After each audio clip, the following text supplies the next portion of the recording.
देखिए, कल पुलिस को सूचना मिली थी, भोपाल पुलिस को सूचना मिली थी। इसमें सभी हमारे सीओ, एसपी, आरए और सचो मौके पर पहुंचे।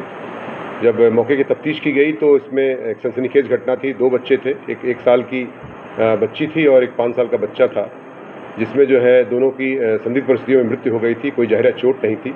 इसमें जांच की गई तथा पोस्टमार्टम रिपोर्ट आई है, उसमें विसरा प्रिजर्व किया गया है।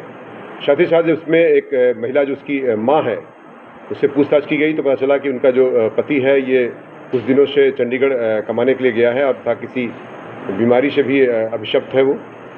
तो इस दौरान ये जब पूछताछ कड़ाई से की गई महिला से, तो महिला ने अपना जुर्म स्वीकार किया और उसने बताया कि चाय और बिस्किट के साथ उसने उसको कुछ इंसेक्टिसाइड जो एक जहर होता है वो उसको बच्चों को दे दिया था, जिससे बच्चों की मृत्यु हो गई।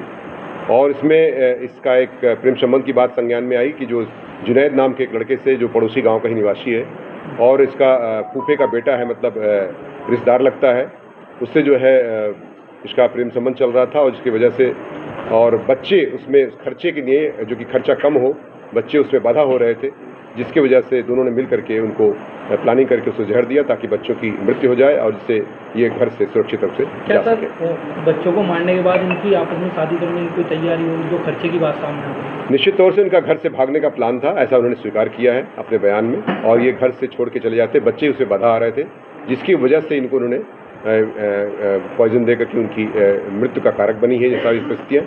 और इसमें 103 बीएनएस का तथा 123 बीएनएस का अभियोग दर्ज कर लिया गया है और सख्त कार्रवाई करते हुए जेल भेजने की कार्रवाई। ये इन्होंने एक स्थान से कहीं ड्रग के शॉप से लिया है, वो भी उसमें एक जांच का विषय है, उस पर भी जांच की जा रही है। और बिना किसी प्रिस्क्रिप्शन के कैसे उसमें जो है एक इस तरह का दिया गया जहर का उसको कोई दवा कैसे दे दिया गया। संबंध चल रहे थे इसमें बताया गया कि 2 से 2.5 साल से इनके प्रेम संबंध चल रहे थे और पूछताछ से उन्होंने अपना जुर्म स्वीकार भी कर लिया। बच्चों से खतरा था इसके पति से भी? देखिए, ये एक ऐसा विषय वस्तु है जिसमें आप समझ सकते हैं कि बच्चों, चूंकि बच्चे के साथ ही अगर जाती तो दिक्कत होती, पति तो वैसे भी दूर था इससे, तो बच्चों ही इसके मुख्य कारक थे जिसकी वजह से घटना कैद की गई।